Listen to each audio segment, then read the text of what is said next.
Hi, and welcome to A Sense of Wellness podcast, inspiring and empowering a healthier you. I'm your host, Susan Greeley, and I'll be diving deeper into the 4 pillars of wellness: sleep, exercise, nutrition, and stress management. I often say that sleep is a superpower, and it impacts all other pillars of our health. Yet when we talk about sleep and the entirety of our well-being, we don't tend to start by talking about the breath and the power that lies in our own breathing. So today, I'm very happy to be speaking about sleep and health and well-being in a different way. My focus today is to help listeners understand and harness breath control, or pranayama, and I'm simply thrilled to have Dr. Amit Anand with me to share his work. I also hope listeners gain new perspectives on how to sleep and function better in general. Dr. Anand is a board-certified practitioner of pulmonary, critical care, and sleep medicine at St. Elizabeth's Medical Center in Boston. He is assistant professor in medicine at Tufts University and Boston University School of Medicine as well, and he has held academic positions at Harvard Medical School for more than 25 years. He is an instructor in primordial sound meditation at the Chopra Center for Wellbeing and a Yoga Alliance teacher of the Amrit Yoga method. He has learned from and worked with many preeminent yoga teachers from around the world. Given his background in pulmonary and sleep physiology, Dr. Anand is particularly interested in the doctrine of pranayama. He launched his website, pranayamarx.com, in 2021 and helps individuals to harness the power of their breath. So with that background, Dr. Anand, thank you very, very much for joining me today. I can't even tell you how excited I am to get this conversation going.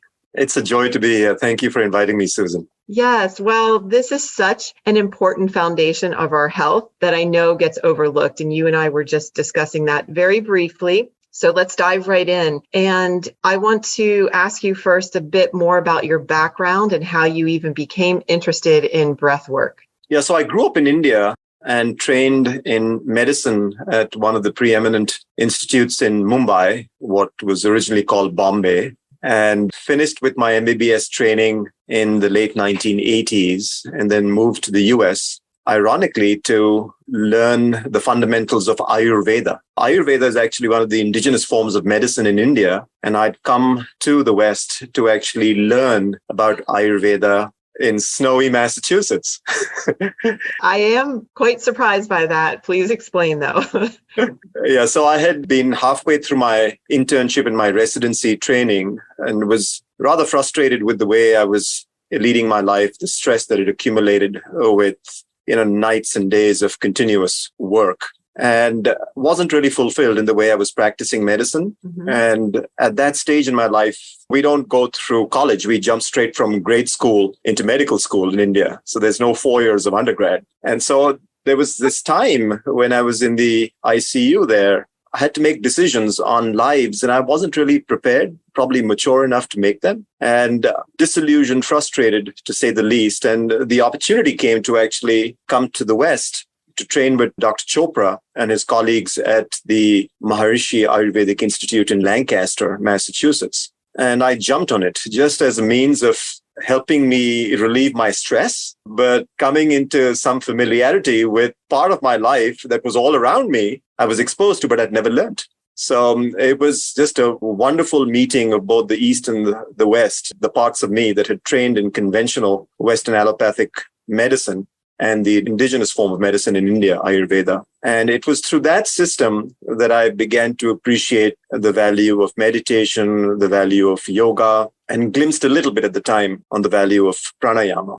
So you were surrounded by these practices your entire life, essentially. And I find that so fascinating and ironic that it wasn't until you moved here that you were really able to embrace it and focus on it. Okay, so as far as defining pranayama for us, let's also go there. I mentioned it in my intro, and I know for all of us who practice yoga in some way, we've heard the word pranayama. Please define it. Tell us more what pranayama actually means. Sure. So pranayama actually is the combination of 2 words, prana and yama. Prana speaks to vital energy, that energetic value within us that is alive. It's the attentive aspect to attention. It's the conscious element of our consciousness, if you will. It's that energy that permeates the entire system that's constantly moving and still at the same time. Yama is the practice of controlling or extending prana through the instrument that is our breathing. So you can actually manipulate, cultivate, control this vital energy with the simple act of breathing. And so that's the tradition of breath work in the Ashtanga yoga system of India. Ashta speaking to 8, Anga meaning limbed, or the 8-limbed path of yoga. And pranayama is just one aspect of those 8 limbs. The other 7 being yamas and niyamas, which are the moral precepts by which we lead our lives, the do's and the don'ts, if you will. Asana, which is a physical body-based practice, which is very popular across the globe and especially popular in the West. Pranayama, which is the control of vital energy through the instrument that is breathing, which sets the stage for pratyahara, which is inward attention or the inward withdrawal of the senses, leading to dharana, concentration, dhyana, meditation, and samadhi, or the emancipation of the spirit or the soul. So it's just one aspect of the Ashtanga yoga tradition of India. And it says that if you learn any of these aspects of this 8-spoked wheel of yoga, you actually touch all the other 7. So it doesn't have to be sequential. It is actually simultaneous. Fantastic. And it makes sense to me now how we can say by harnessing the breath or your pranayama, you really can help improve your immune function, your focus. People struggle with that now, especially post-COVID, focus and concentration and anxiety and depression. And what I really want to talk about too is improving sleep. So that just all came together for me as well with the 8 limbs of yoga and really wanting to hone in more on the pranayama for everybody because it's so natural. And I think that we're just really missing that, most of us, right? With the power of it, quite honestly. Absolutely. I mean, it's the first thing we do when we are born into this world is our first breath. It's the last thing we will do when we leave this world is our last gasp. And in between, for an average 80-year-old human being, you take about 675 million breaths in between. What? Say that number again. 675 million. Wow. But people don't really appreciate the value of breathing until they have dis-ease of the breath. And obviously, given what we've all endured as a species over the last 3 years, we've all been fighting for air. So you can use breath volitionally as a way of calming the experience, stimulating the experience, settling the body, alerting the body, calming the mind, alerting the mind. There are wonderful attributes to this training. Do you get a chance, just curious, in your work at St. Elizabeth's, so, as a clinician, do you get a chance to actually talk to patients about this, about their sleep care, about breathing? Does it come in? Very much so. So, I'm a pulmonary specialist. I'm a critical care doctor, and I'm a sleep doctor also. So the glue to all these aspects of subspecialty work is breathing. Yeah. Whether people can or cannot breathe in the outpatient setting or especially in the ICU setting. And even when it relates to their sleep, sleep apnea is a big issue with a lot of people. Their breathing tends to become obstructed at night. So there are so many aspects to breath work that can have tangible benefits on the way people breathe, the way people sit, the way people speak, the way people sleep. And I introduce this all the time. If I find that there is an eager listener on the other side, I'm happy to teach my patients just some basic practices so that they can start to implement this in their lives. And I actually run a clinic over here on Wednesday afternoons where I teach patients meditation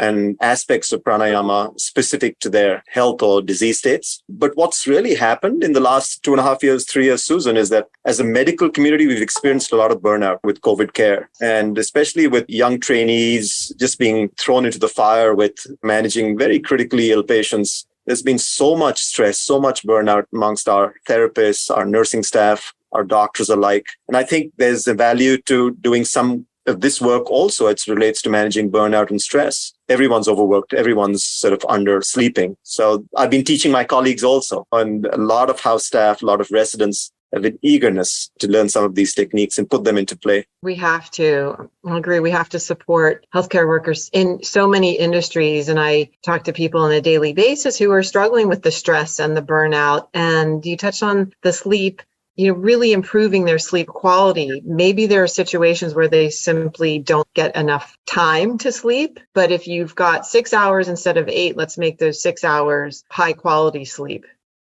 So that said, what are some of both the benefits of the breathwork exercises that you do, and can anyone do it where?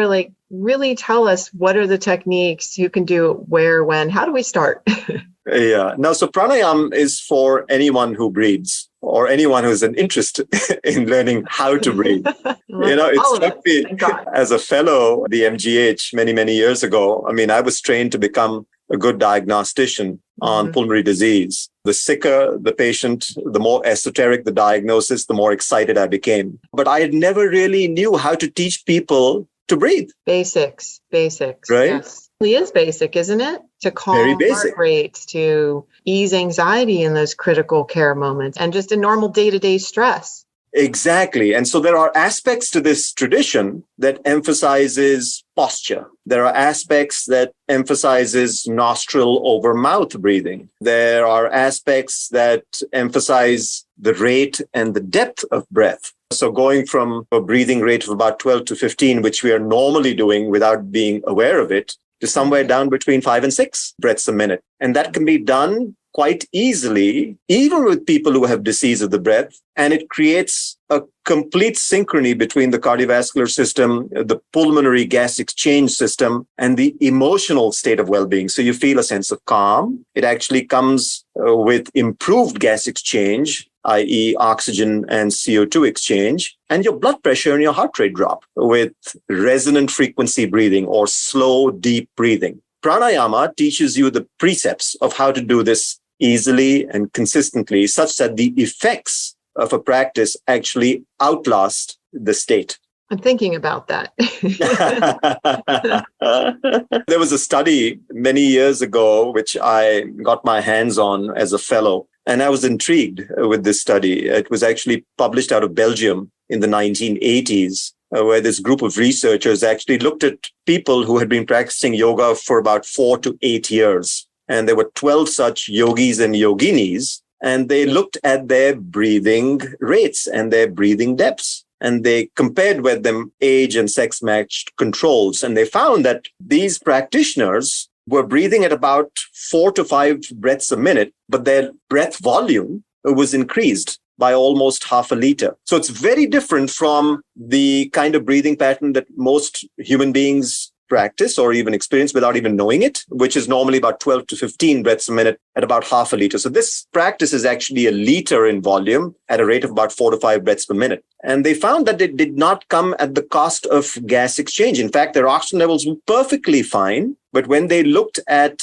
their CO2 levels, it was slightly elevated, not to the point of being very, very high, but actually to the point of being just a little higher than normal. And they found that this practice actually reset the way the brain adapts and controls ventilation in terms of the CO2 responsiveness of what's called the chemoreflex. And it turns out that if you do this consistently and you have a practice of pranayama or yoga, there's a state effect while you're doing it that finally becomes a trait effect outside of the practice. And it's not really clear how long it takes to develop the trait once you establish the state. In this paper, it was anywhere between 6 months to 4 years, but I was intrigued by that. And I started getting interested in the research behind yogic breathing or any other kind of breath practice. And that's kind of become now the mission of my life, is to try and research this and to teach this systematically to anyone who wants to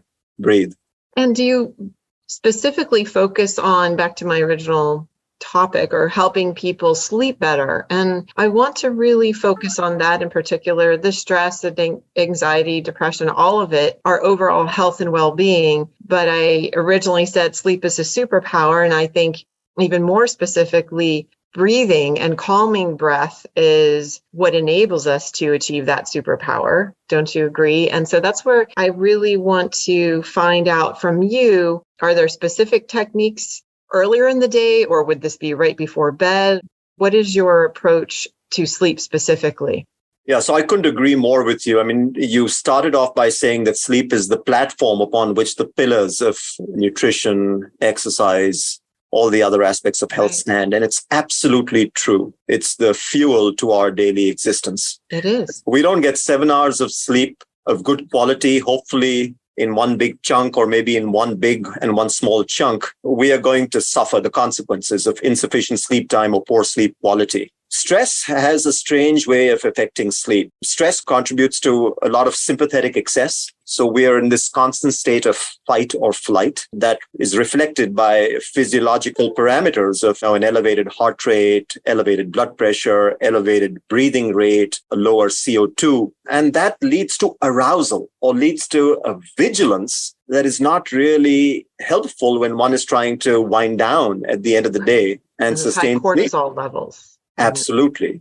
Cortisol, norepinephrine, adrenaline, things like that, that surge and that contribute to a lot of insomnia, especially during the second part of the night when you've cashed in on your sleep drive during the first portion of the night. So people have this pattern of not being able to either fall asleep or to maintain sleep because they are frequently aroused and then the mind takes over. Right. The mind reflects, it ruminates, it anticipates, it creates drama. At a time of the day when the world is quiet and it gets louder. Practices like this, mindfulness, yoga, pranayama, actually help bring down that state of sympathetic tone that is in hyperdrive, if you will. As you bring the state of sympathetic traffic down, you balance the autonomic axis towards the parasympathetic side, which is the calming, the cooling, the restorative branch of the autonomic axis. It allows for sleep to occur more consistently with less vigilance or less arousal. So that's why these techniques, when put into play consistently, and especially in the evening after a day of stress, a day of work, can be profoundly beneficial with respect to sleep continuity and quality. Can you give us an example of a technique that people would use in the evening specifically? Yeah, so there are a couple of techniques that I normally teach my patients who are struggling with insomnia. One is called the resonant frequency breathing, or it's called the Ujjayi practice of pranayama. It's actually a breathing that's created by appreciating a sound at the level of the throat on the breath out, on the exhale. And that automatically serves as a break to the exhale so that when you're breathing out slowly, creating this sound, you actually get into a state of calm. And you slow the breathing frequency down from 10 to 8 to 6, sometimes to even 4, if you remain comfortable, prolonging the exhale. And you start to do this, the blood pressure drops, the heart rate drops, the whole system starts to settle. And this then leads into a practice called alternate nostril breathing, or anulom vilom, where you actually balance the energetic sheets. As I said, prana is energy within the system, using this practice of alternate nostril ventilation. So breathing in through the left, breathing out through the right, and vice versa, completing one breath cycle. And so if you do this kind of practice, it becomes almost meditative. The more you do it, pranayama is not meditation. It's an exercise, but it sets the table for meditation if it follows breath work. And then it just de-arouses the system. So if you develop a practice of about 15 to 20 minutes in the evening, doesn't have to be too close to the bedtime, but somewhere before supper, it's like washing the nervous system away of accumulated stress and thus allowing for the restorative power of sleep to take hold. I love that. So in my mind, I was thinking that had to be while you're lying in bed or actually trying to fall asleep. It makes sense, though, that it's actually at other times in the day that set you up for better sleep, kind of without really knowing it, right? So absolutely. Yeah, I'm just curious if those who practice yoga regularly, such as myself, do sleep better. I haven't done this study. Do you know anything about that? If, depending on the type of exercise, meaning yoga versus high intensity, and a lot of people are out there trying to manage their stress that way and really exhaust themselves, thinking that will help them sleep. where I try to, in coaching people, have them balance a lot of their activity during the day. Yes, go burn that energy if you need, and then do counterbalance it with something more like yoga and meditation. Yeah, and that's very important, Susan. Knowing the individual that you're dealing with, and I think that's where the Ayurvedic paradigm is so valuable, is because everyone has their own psychophysiological propensities for health and disease. We're all different. So a headache in you at 6 p.m. might be very different from a headache in me at 6:30 p.m. And knowing the propensities for health and disease manifestation in a given individual and knowing their circadian system, you can actually say that, okay, this kind of technique is good for you at this time. For some people, exercise is alerting. It's energizing. For some people, it's actually restorative and calming. So when do you do it? How much do you do it? What kind of exercise do you introduce at what stage in the day or evening is particularly important. It almost becomes prescriptive in nature. So knowing the individual and then prescribing it appropriately at the right time is extremely valuable. I always, tell my patients is that when you're doing breath work, you don't want to do it too close to sleep, especially if you're using it for sleep, because then you start to use it as a crutch like you use anything else for sleep, whether it's melatonin, whether it's a sleeping aid, or whether it's alcohol. You don't want to get into that habit. You want to do it as a standalone practice and let the beauty of this practice resonate outside of it. And then health happens when this trait effect starts to develop, but you have to do it as a standalone practice and make time for it. It's amazing how many people tell me, I don't have enough time.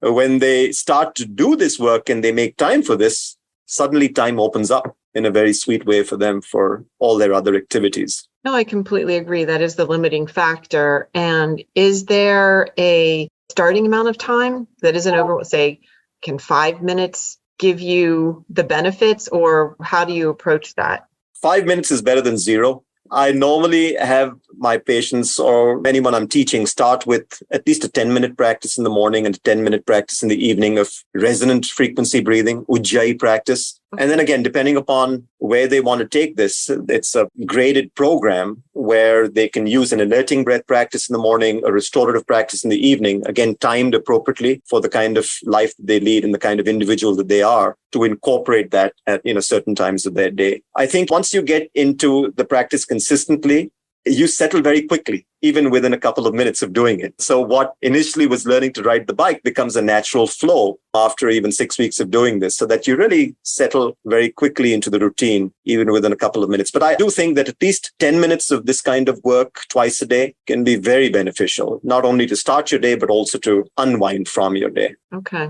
That's what I was wondering. Where's that sweet spot to reap the benefits? Yeah. And it's similar with meditation or exercise or other things. To build a daily practice, you don't want it to bite off more than you can chew or commit to initially. And you also need to commit to it and not make it too easy or too little. So that 10 minutes twice a day sounds like that is not just beneficial, it's realistic, it's doable for most people. Absolutely. Right? A wise yogi once said that if you can't make time to do it once a day, then you need to do it twice a day. I love that. I concur. It really is true. And I say, if we catch ourselves zoning out or scrolling social media or just getting lost in the news, there definitely is time in everybody's day to set aside 20 minutes. And that could be in addition to exercise, in addition to these other lifestyle factors that we all have. As you said, we're individual and we all have our likes, our dislikes, but within that context, find for yourself where you can create these routines. And I am curious for you, do you have routines in your day? Do you have a morning routine, Amit, or do you have evening routines? People always love to find out what the experts do, and how do you build it into your daily life? Yeah, so I'm a lark. I go to bed very early and I wake up early. It's always been What time are we talking? I go to bed at about 9 and I wake up at about 5:15. And after I've washed off my sleep, then I have a 40-minute practice in the morning, actually, which incorporates a little bit of asana,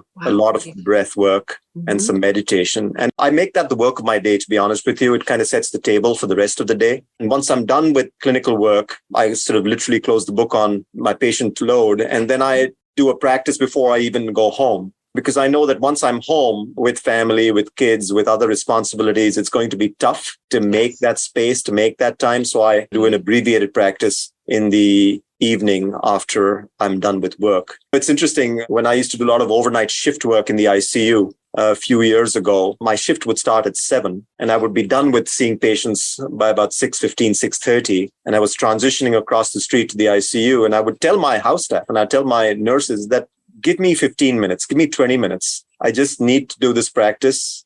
And it was amazing how things could wait. Unless there was a patient who needed acute help, everything could wait, even in an ICU setting. And it just gave me the perspective, the clarity to then go and work the night shift. So even in a cluttered, busy day, you can still make the time.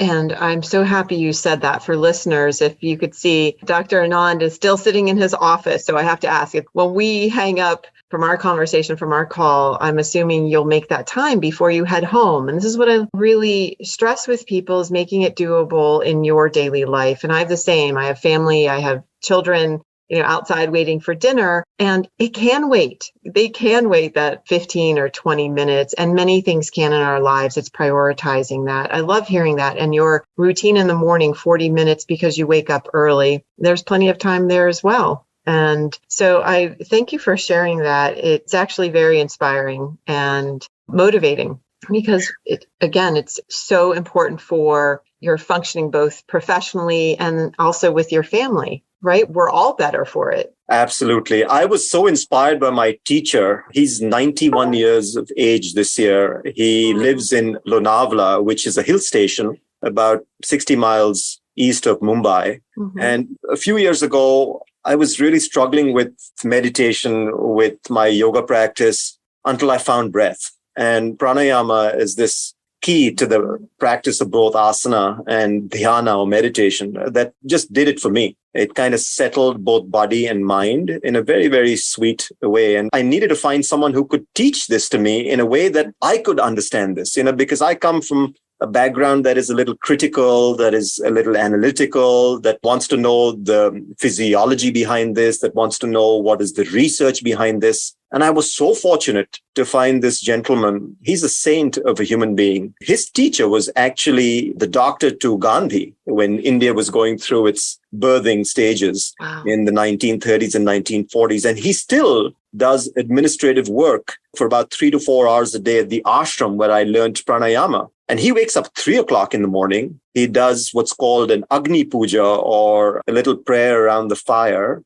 And then he has his practice of pranayama for almost an hour at 91. It was so inspiring, and it was such a sweet experience just to see him do this and then continue to do the administrative work at the institute with a smile, with very little wasted breath, with very little wasted words. Just a gem of a human being. It's such an inspiration to me.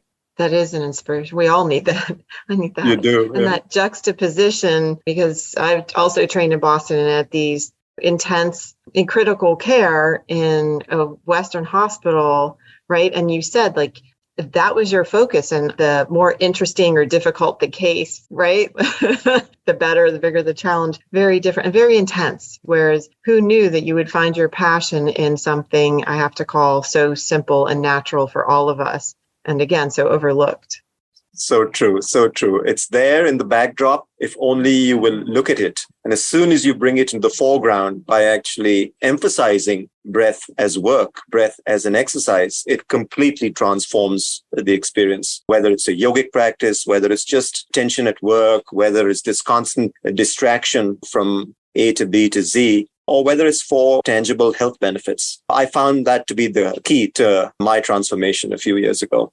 And it's our own personal free tool, powerful tool that we have available at all times, which is so important to tap into it. With very little side effects. Very little side effects, yeah. Maybe asleep. Maybe better I will sleep. tell you, breath work, though, I have to caution people who try to look up doing this online, is that you need to find the right guide. Yeah. Breath can be a wonderful ally, but it can also be a dangerous foe, especially with traditions that involve a lot of hyperventilation and breath holding. which is one aspect of pranayama. I mean, you can really get into a state where you're breathing very fast, you're holding too long, and it might not be safe at all. So I would always caution that if you're going to do something, you just want to make sure that you clear it with your doctor, your person, and then find the right guide, find the right person who can actually teach this to you in a systematic way that is safe. Mm-hmm. But once you go there, you can't go back. It's just transformative. Nice. I love that.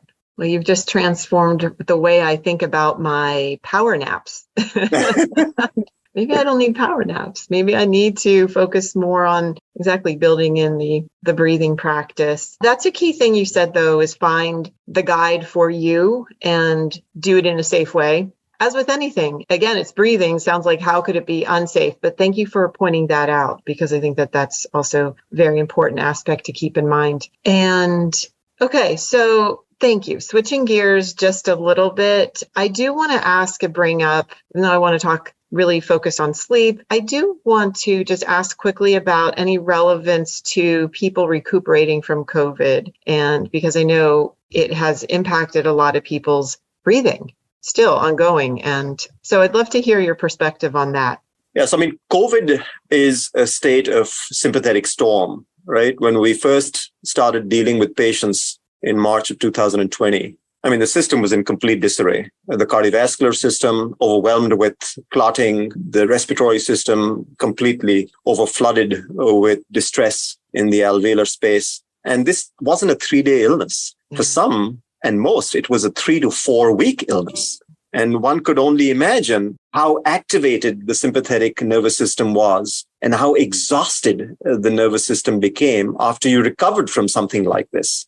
And a lot of people who developed long-haul COVID would suffer the ravages of complete depletion of their adrenal reserves because they had been in storm for so long. Right. And this is where a practice like this can be profoundly beneficial in terms of restoring balance in the autonomic axis, because the autonomic axis innervates every vital organ. It innervates the gut as much as it innervates the heart, as much as it innervates the skin, as much as it innervates the lungs. It innervates everything. And if you can create some balance there in the autonomic axis, breath is the key to creating that balance. You can manage some of the symptoms of long-haul COVID. And a lot of people anecdotally have reported success with practices like this. There are teachers in New York at Sinai who are actually studying some of the effects of breathing tradition or breath work on long-haul COVID. The Beth Israel in Boston, they're doing a study on breath and meditation on long-haul COVID. I'm also keen to actually look at this more systematically going forward. But that's the way this would work, by just creating balance at the autonomic level after someone who's been completely depleted in sympathetic storm. So important to talk about that. And we're still contending with it. And I think we're seeing more of these long haul COVID. It hasn't gone away. And even mild cases, people are having these longer term issues. And I love creating this awareness. Maybe somebody's listening who never, ever knew that they could seek out pranayama as we'll call it treatment and recovery option to help them truly heal. It is fascinating. And I know, as you said, it's anecdotal reports, but all those anecdotes together in a systematic way, we will really reach a place where studies show how effective simple breath work can be in healing. And so I found it so exciting. And I was both curious and I want it to be this light bulb moment for people who are still struggling. And there's this huge emotional component, Susan. We're just talking about the physical and the physiological ravages that COVID affords the system, but the emotional toll that goes with recovery, with healing, the sleep-wake disarray, the stuff that happens with families trying to help their loved ones. It all takes a toll. And I think that's where this can also work. I mean, all you got to do is take a deep, slow breath and feel at ease. In that moment, absolutely. Yeah. And so there's this emotional correlate with breath that is profound. And that can also help with the coping mechanisms that are also in disarray after some severe setbacks with physical infection. Exactly. Thank you. Again, complicated illnesses with simple measures that make a big impact, big difference. It's fascinating. I really am so happy that we're here today talking about this. quite honestly. And we don't even have to go deeper. It's just, this was important to me to present this and get people to listen in and know that this tool, your own breath, is so powerful. That's my summary. I mean, this is a program I'm creating online for the asynchronous instruction on pranayama in the way I have learned, I have studied, and I hope to research this with other like-minded colleagues in academic institutions or in the yoga community or anyone who's interested. But the key is to spread the message of breath. Use this as a tangible tool to transform your life, both for health and happiness. And to make this a habit. And I'm hopeful that these 7 steps of learning will launch in a few months from now with some audio content as well as an app so that one can learn this asynchronously from anywhere in the globe, as long as you make time. Yay. As long as you make time. And now everybody knows you can. And, you said something very key there, which is the whole point of my podcast. It's to give people tangible tools. And this is. And I'm so grateful for that. Thank you for saying that. And again, Dr. Anand's website is called pranayamarx.com, and it'll be listed in the transcripts as well. So I'm excited for you. I personally will be watching, and I think that it's just time. It's time for more of these, we'll call it businesses or however we want to frame it. So thank you for doing that and being here today. So we've been chatting a while, and I want to be cognizant of your time to give you that end of your day practice as well. So I have one final question for you today that I ask of all my guests, and that is, what is one thing you're grateful for today? I'm grateful for breathing. I'm grateful for this interview, to be able to share the message of breath through your medium with whoever's willing to learn. I am grateful to have made it out through these last 3 years with the gifts that I've had at my disposal, the most important of which has been my practice in some sane manner. I'm grateful for the air we breathe. I'm grateful for the sun that shines, just filled with gratitude. Fabulous. Thank you. I can absolutely say the same. And I'm extremely grateful for this opportunity and for all of the listeners who are open and receptive as well. So thank you again very much, and best of luck with pranayamarx.com. And I hope to actually have you back sometime. Thank you, Dr. Anand. My pleasure, Susan. It's been a joy. Thank you. Thank you for taking the time to join me and listen to this episode. Listeners can find more information and also subscribe to the Sense of Wellness podcast at www.ccphp.net/SENS/podcast. That's www.ccphp.net/SENS/podcast. This show is brought to you by Castle Connolly Private Health Partners.